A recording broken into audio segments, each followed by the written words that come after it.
This audio presentation of As a Man Thinketh by James Allen is brought to you by dreamercanvas.com. Copyright 2023, all right reserved. Today we're diving deep into a gem of a book that has impacted millions of lives, written in the early 1900s. This concise but powerful book emphasizes a simple yet profound idea, which our thoughts shape our reality. The question is, why should we examine this masterpiece so carefully? James Allen's work has had a profound influence on the self-help and personal development genre. Over the years, many authors, motivational speakers, and thought leaders have cited or been inspired by his ideas. From iconic self-help authors like Napoleon Hill to modern motivational figures like Tony Robbins, the ripple effects of Allen's philosophy are evident. Even today's popular book, The Secret by Rhonda Byrne, echoes themes from As a Man Thinketh. In this audio presentation, my intention isn't to simply read the book, but to approach it like a workshop, delving deep to grasp its meanings. We'll explore the key takeaways from each chapter, highlighting how your thoughts influence your character, health, achievements, and the challenges you face.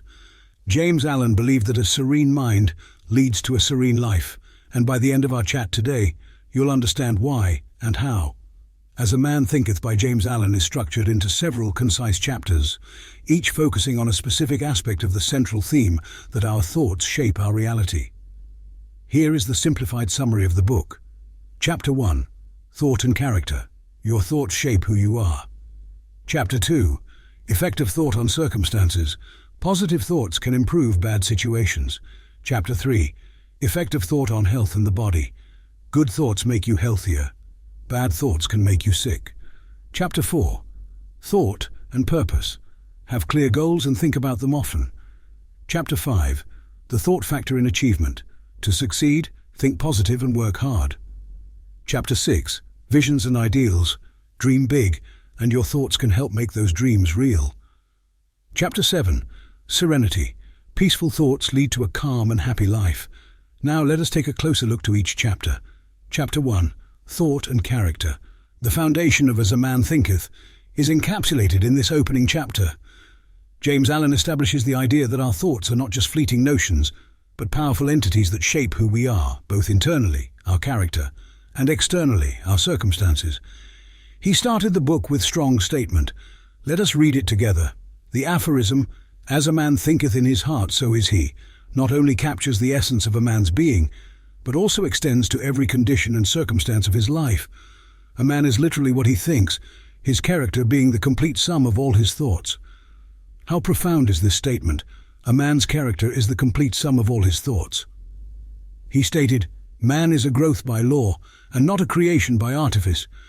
Cause and effect are as absolute and undeviating in the hidden realm of thought as in the world of visible and material things. A noble and godlike character is not a thing of favor or chance, but is the natural result of continued effort in right thinking, the effect of long-cherished association with godlike thoughts. An ignoble and bestial character, by the same process, is the result of the continued harboring of groveling thoughts." From these two statements, we see that the sum of our negative and positive thoughts shapes our character. Moreover, a noble character isn't just about luck or favor, but comes from consistent right or positive thinking. Author stated that, "Man is always the master, even in his weakest and most abandoned state, but in his weakness and degradation, he is the foolish master who misgoverns his household. When he begins to reflect upon his condition and to search diligently for the law upon which his being is established, he then becomes the wise master, directing his energies with intelligence and fashioning his thoughts to fruitful issues. Such is the conscious master, and man can only thus become by discovering within himself the laws of thought, which discovery is totally a matter of application, self-analysis, and experience." At the end he stated, "Only by much searching and mining are gold and diamonds obtained, and man can find every truth connected with his being if he will dig deep into the mine of his soul, and that he is the maker of his character, the moulder of his life, and the builder of his destiny. He may unerringly prove, if he will watch, control, and alter his thoughts, tracing their effects upon himself, upon others, and upon his life and circumstances.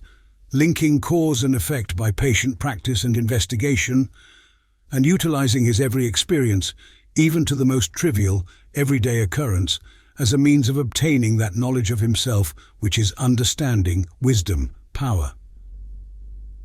Alan introduces the idea that the conditions of one's life, be they favorable or unfavorable, are reflections of the predominant thoughts held in one's mind. This means that by controlling and directing one's thoughts, one can influence the conditions and circumstances of their life. In essence, the first chapter sets the stage for the entire book. It establishes the profound relationship between thoughts and the fabric of a person's life. By understanding this crucial relationship, individuals can start the journey of self-improvement and personal growth. Chapter 2. Effective Thought on Circumstances. Following the first chapter, in this chapter James Allen expands on the relationship between our thoughts and the external conditions of our lives. He suggests that our outer world is largely a reflection of our inner world, especially our habitual thoughts. In this chapter the author said, "A man cannot directly choose his circumstances, but he can choose his thoughts, and so indirectly yet surely shape his circumstances." Allen introduces the metaphor of the mind as a garden. Just as a garden can be deliberately cultivated to produce desired flowers and fruits, or left unattended to grow weeds, our mind, based on the thoughts we nurture, can either be cultivated to produce virtues and strength, or be left unguarded to entertain vices and weaknesses. He opened the chapter stating, "Just as a gardener cultivates his plot, keeping it free from weeds and growing the flowers and fruits which he requires, so may a man tend the garden of his mind, weeding out all the wrong, useless and impure thoughts, and cultivating toward perfection the flowers and fruits of right, useful and pure thoughts." By pursuing this process, a man sooner or later discovers that he is the master gardener of his soul, the director of his life.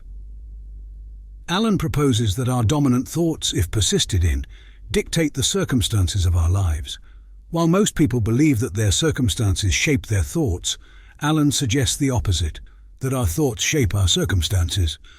Quote, "Man is buffeted by circumstances so long as he believes himself to be the creature of outside conditions, but when he realizes that he is a creative power and that he may command the hidden soil and seeds of his being, out of which circumstances grow, he then becomes the rightful master of himself."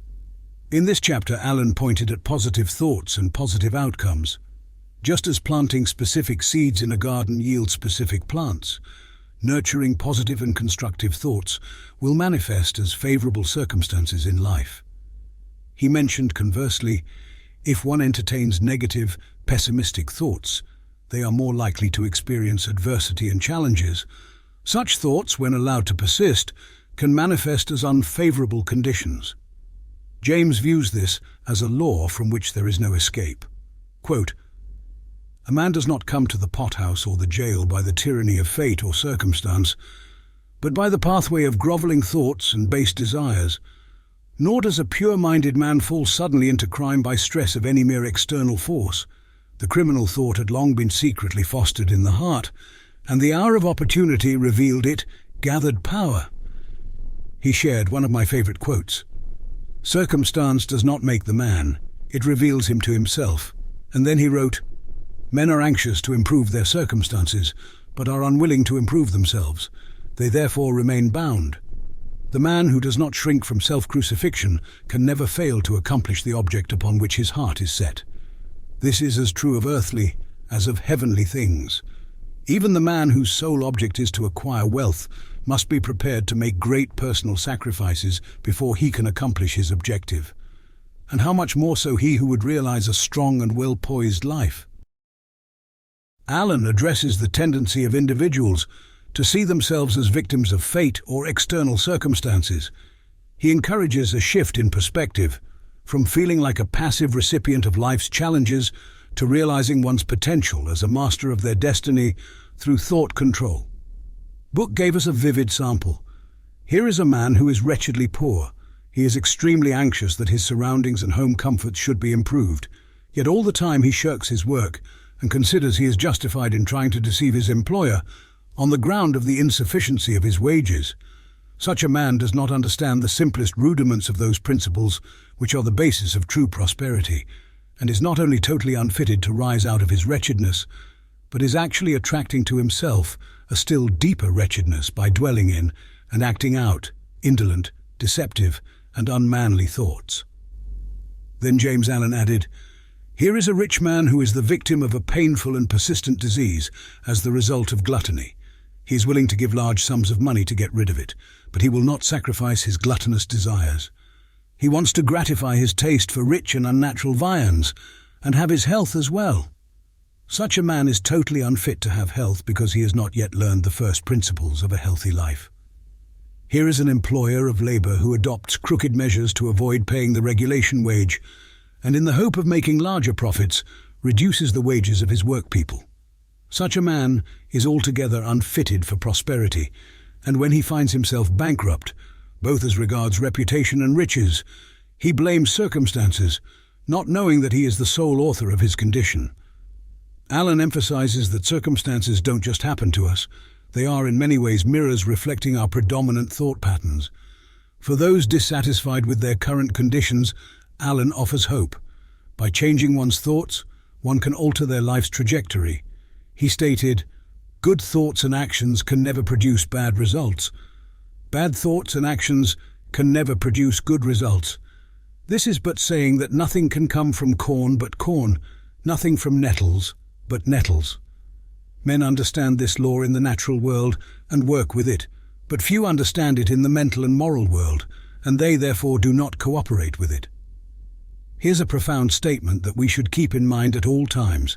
As he said, "Suffering is always the effect of wrong thought in some direction. It is an indication that the individual is out of harmony with himself, with the law of his being. The sole and supreme use of suffering is to purify, to burn out all that is useless and impure. Suffering ceases for him who is pure.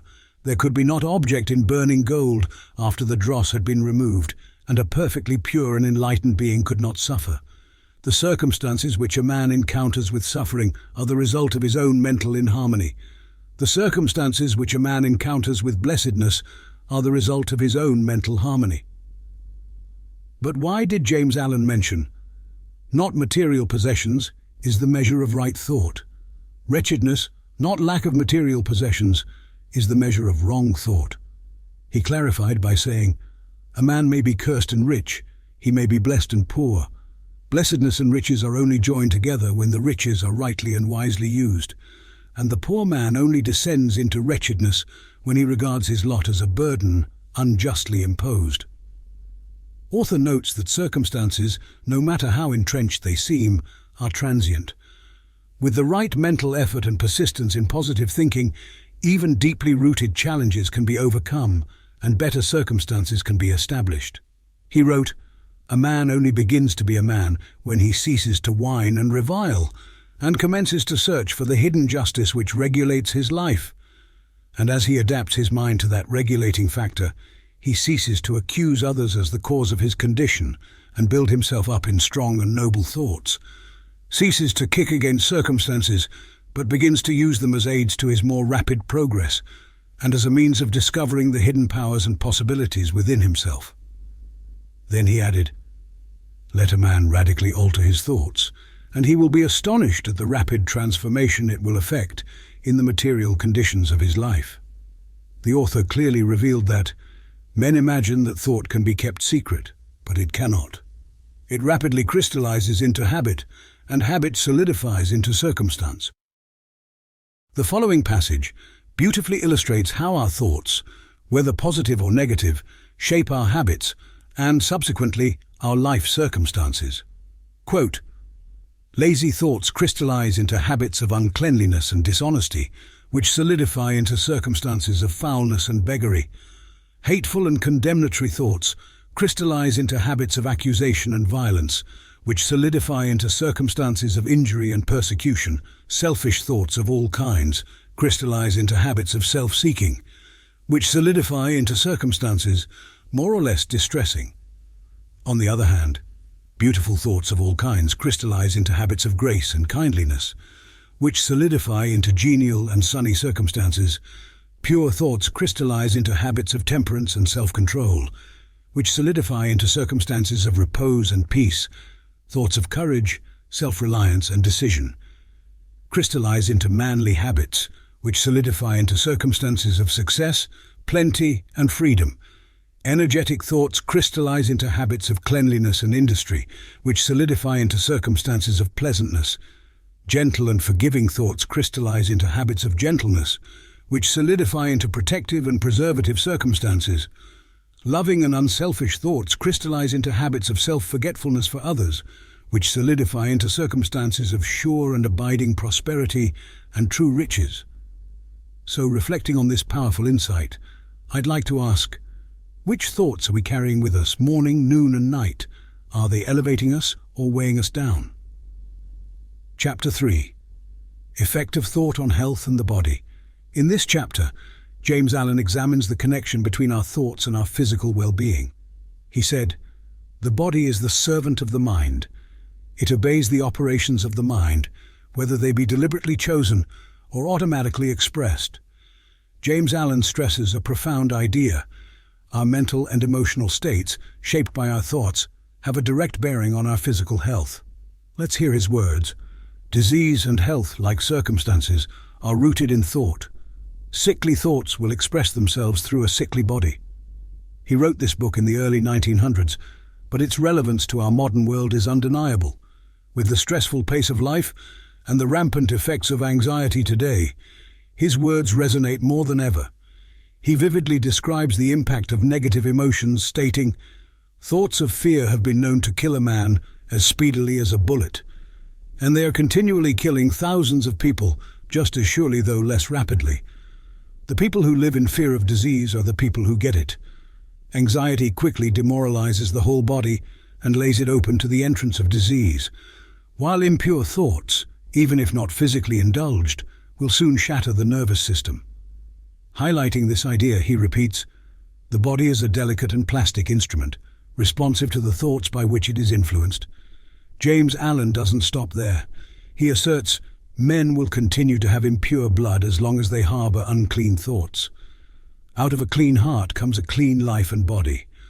Thought is the genesis of action, life and manifestation. Purify the source, and all becomes pure." Our thoughts, whether they are positive and harmonious or negative and discordant, play a vital role in our health and vitality. James Allen vividly articulates, "Changing one's diet won't aid someone who isn't willing to change his thoughts. Pure thoughts cultivate pure habits. A so-called saint with an unclean body isn't truly a saint, and those with strong, purified thoughts don't worry about harmful microbes. Picture this. I've seen a 96-year-old woman with the glowing face of a young girl, and a man, not even middle-aged, with a face marred by passion and discontent. The former is the epitome of a joyful disposition, the latter a testament to the effects of negative emotions." To conclude his insights, Allen beautifully encapsulates the essence of positive thinking. There's no remedy like cheerful thought to ward off physical ailments. No comfort parallels goodwill to dispel grief. Continual dwelling in ill will or cynicism is like imprisoning oneself. But cherishing good, being cheerful, and finding the best in all is akin to stepping into heaven. Living in peace with every creature grants unparalleled peace to oneself. Chapter 4. Thought and Purpose. Until thought is linked with purpose, there is no intelligent accomplishment. James Allen. In this chapter, James Allen explores the significance of purposeful thinking and how it impacts the direction of one's life. He underscores that by aligning thoughts with purpose, one can harness their true potential. To simplify our audio discussion, we'll segment this chapter into two primary concepts. One is the power of purposeful thinking, and the other one is comparing drifters and thinkers. Number 1. Power of purposeful thinking. James Allen highlights the importance of aligning one's thoughts with a clear and definite purpose, which acts as a guiding force in life. Quote, "A man should conceive of a legitimate purpose in his heart and set out to accomplish it. He should make this purpose the centralizing point of his thoughts. It may take the form of a spiritual ideal, or it may be a worldly object, according to his nature at the time being. Whichever it is, He should steadily focus his thought forces upon the object which he has set before him. He should make this purpose his supreme duty and should devote himself to its attainment, not allowing his thoughts to wander away into ephemeral fancies, longings, and imaginings. This is the royal road to self-control and true concentration of thought. Even if he fails again and again to accomplish his purpose, as he necessarily must until weakness is overcome, the strength of character gained will be the measure of his true success, and this will form a new starting point for future power and triumph. He then suggests, those who are not prepared for the apprehension of a great purpose should fix the thoughts upon the faultless performance of their duty, no matter how insignificant their task may appear. Only in this way can the thoughts be gathered and focused, and resolution and energy be developed, which being done, there is nothing which may not be accomplished. Then he added, as the physically weak man can make himself strong by careful and patient training, so the man of weak thoughts can make them strong by exercising himself in right thinking. Number 2. Drifters versus thinkers. Without a purpose, individuals are susceptible to drifting aimlessly, leading to a life filled with worries, anxieties, and lack of direction. On the other hand, focused thinkers channel their energies effectively towards their goals. Quote, they who have no central purpose in their life fall an easy prey to petty worries, fears, troubles, and self-pitying, all of which lead just as surely as deliberately planned sins, though by a different route, to failure, unhappiness, and loss, for weakness cannot persist in a power-evolving universe. In essence, in the Thought and Purpose chapter, Alan drives home the idea that purpose is the rudder of life. With a clear purpose, individuals can direct their thoughts, energies, and actions toward meaningful goals, leading to a fulfilling and successful life. Chapter 5. The Thought Factor in Achievement. In this chapter, author explains the role of thought in achieving success and realizing one's dreams. He underscores that achievement isn't just the result of actions, but more fundamentally, the quality and consistency of one's thoughts. He begins this chapter with a powerful assertion. All that a man achieves and all that he fails to achieve is the direct result of his own thoughts.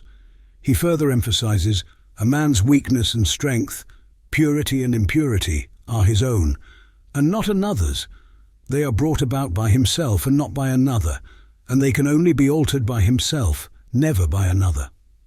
Alan asserts that before any tangible achievement occurs, it first exists as a thought.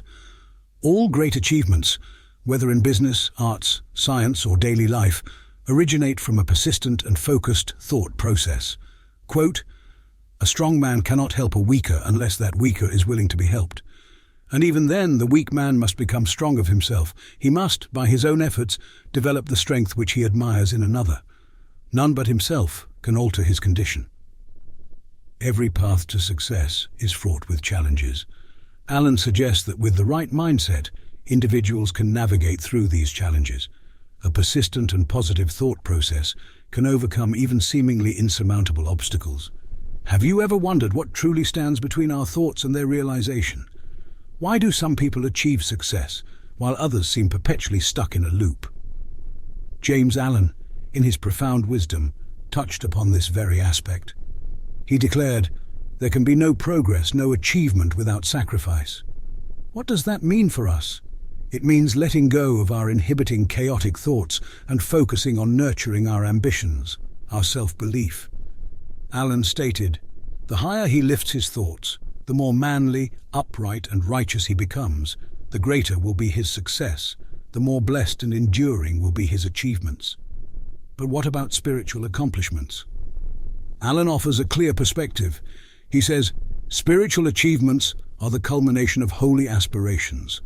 So if you consistently harbor noble thoughts, if you immerse yourself in all that's pure, you will inevitably rise in both wisdom and character.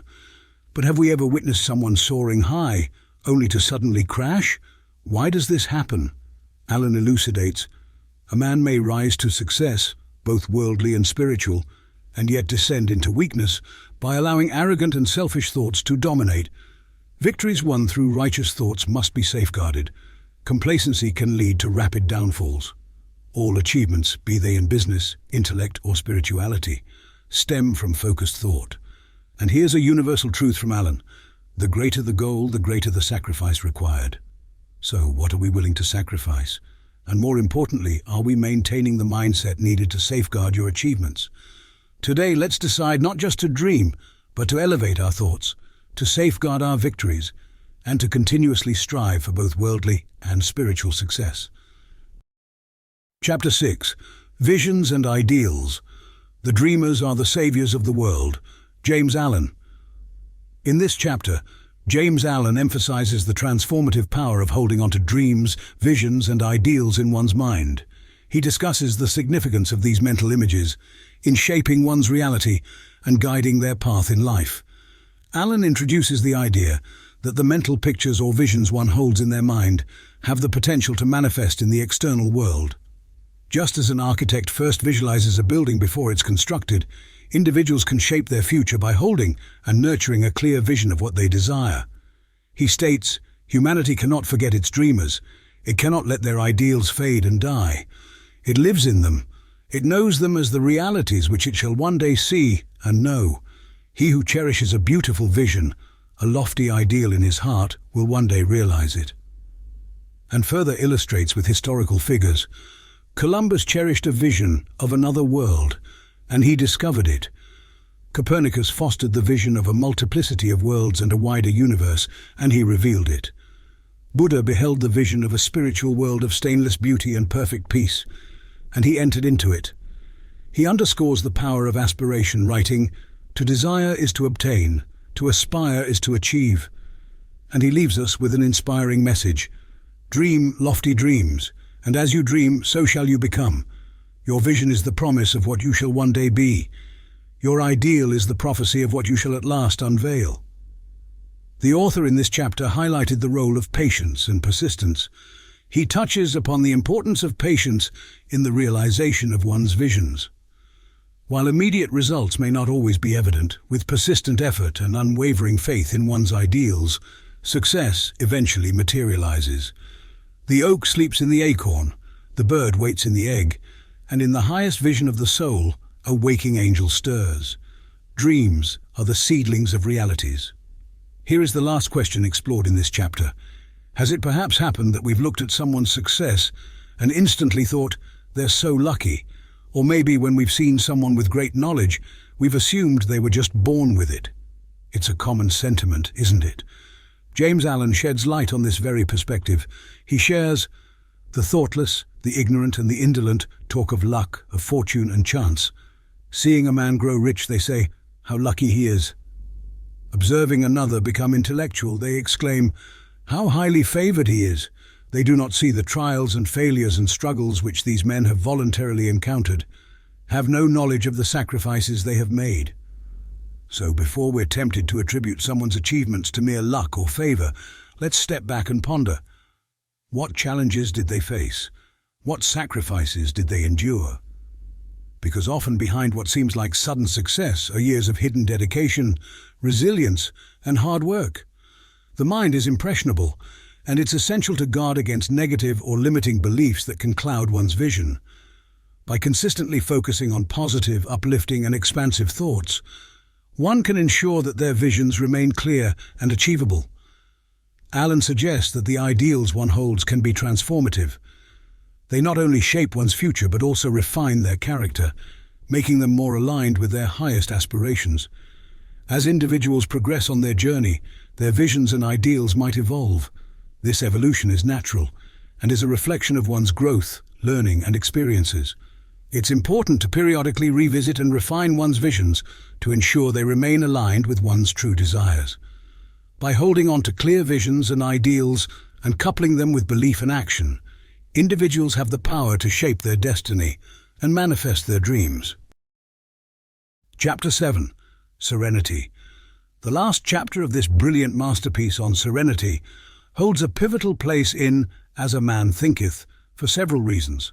Throughout the book, James Allen discusses the power of thoughts in shaping character, health, circumstances, and achievements.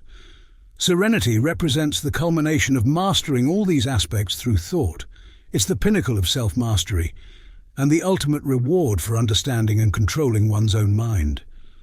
He started this chapter stating, "A man becomes calm in the measure that he understands himself as a thought-evolved being, for such knowledge necessitates the understanding of others as the result of thought, and as he develops a right understanding and sees more and more clearly the internal relations of things by the action of cause and effect, he ceases to fuss and fume and worry and grieve, and remains poised, steadfast, serene.